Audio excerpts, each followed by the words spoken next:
primal being, consciousness, knowledge moves secretly for our present surface awareness, openly when we rise beyond it, to the spiritual and supramental ranges between two states and powers of existence, that of the timeless infinite and that of the infinite deploying in itself and organizing all things in time.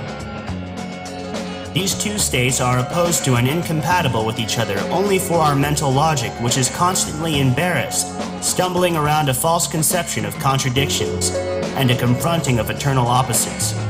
The two are only coexistent and concurrent status and movement of the same truth of the infinite.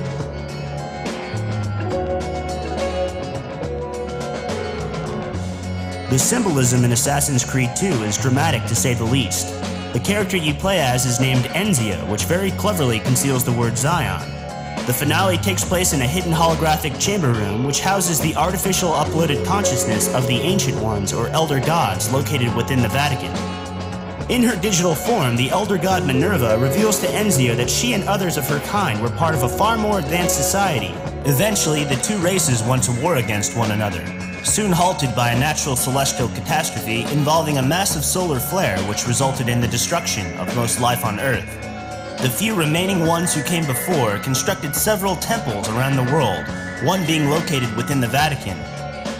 The last time God lost faith in man, he sent a flood. This time, he sent angels. In the film The Box, starring Frank Langella, who many will remember as the Luciferian book collector and opener of the Ninth Gate, now plays Arlington Stewart, a name which implies someone who manages property or affairs for someone else. In The Box he does just that, but he declares that his employers are those who control the light, another nod to Lucifer. The Wizards of Oz have always been pointing towards the citadel of mysticism. One must follow the golden yellow brick road if you seek answers to sublime cosmic questions. Both Iron Man and the new Guy Ritchie-directed Sherlock Holmes have had a plethora of symbolism pertaining to the mystery schools, specifically the priesthood of Amun, or Hidden One, which later became Amun-Ra, the sun god, and eventually the various compartmentalized factions of the Illuminati. The word Amun was hidden as the prime source creator in many of the world's religions, and if you accept that Moses was an initiate of these Egyptian factions, it's no wonder the word Amen is said at the end of every prayer directed towards Yahweh, Jehovah, and even Christ.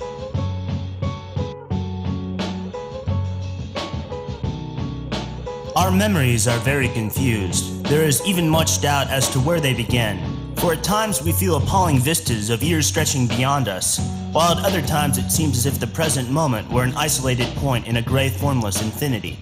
There must first be the psychic change, the conversion of our whole present nature into a soul instrumentation. On that or along with that, there must be the spiritual change, the descent of the higher light, knowledge, power, force, and bliss into the whole of being, even into the darkness of our subconscious. Unsurprisingly, there appears to be an abundant amount of Stargate symbolism in Terry Gilliam's upcoming film, The Imaginarium of Dr. Parnassus. Here during the preview credits, we see Johnny Depp standing in front of Osiris's boat of eternity. This is a symbol that pops up quite often in Egyptian artwork. Researcher William Henry has even correlated the shape of the canoe-like craft Osiris is standing upon with the modern depiction of a wormhole. Sega's new highly bizarre game Bayonetta carefully houses the word Aeon in its title, as well as the double cross of the dragon. The central eye in the logo is also quite obviously reptilian. The game is based on the War of Polarities once again, as the Umbra Witches and the Lumen Sages are locked eternally in battle, each owning a sacred eye of the world, which when brought together have the power to recreate the universe. You play as an Umbra Witch who slays all of the angels of heaven with comical glee, and you even end up destroying the creator god named Jubileus by throwing her into the heart of the sun. The term Aten was used to designate a disk, UFO, flying saucer, what have you. And since the sun was a disk, gradually it became associated with solar deities. Consequently, Aten expresses indirectly the life-giving force of light. The full title of Akhenaten's god was Ra Horus. There must take place as the crowning movement, the ascent into the supermind and transforming descent of the supermental consciousness into our entire being and nature. Stars. Oh my God. God? You think God survived? He's dead along with the rest of humanity. There's no law, no order, no good or evil. just us. You think that you're going to be the one to judge me? You want to take a shot at it? Now what I just might. You are suffering, son. Then I was shown the mystery of the worlds, how in the first period of recorded history men thought that life came from woman alone, and worked by the formula of Isis, worshipping nature chaste and kindly, not understanding death or the arcanum of love. So when the time was ripe, appeared the brethren of the formula of Osiris, whose word is Io, so that men worshipped man, thinking him subject to death, and his victory depended upon resurrection. Even so conceived they of the Son as slain and reborn with every day and every year. Now this great formula being fulfilled and turned into abomination, this lion came forth to proclaim the aeon of Horus, the crowned and conquering child who dieth not, nor is reborn, but goeth radiant ever upon his way. Even so goeth the sun.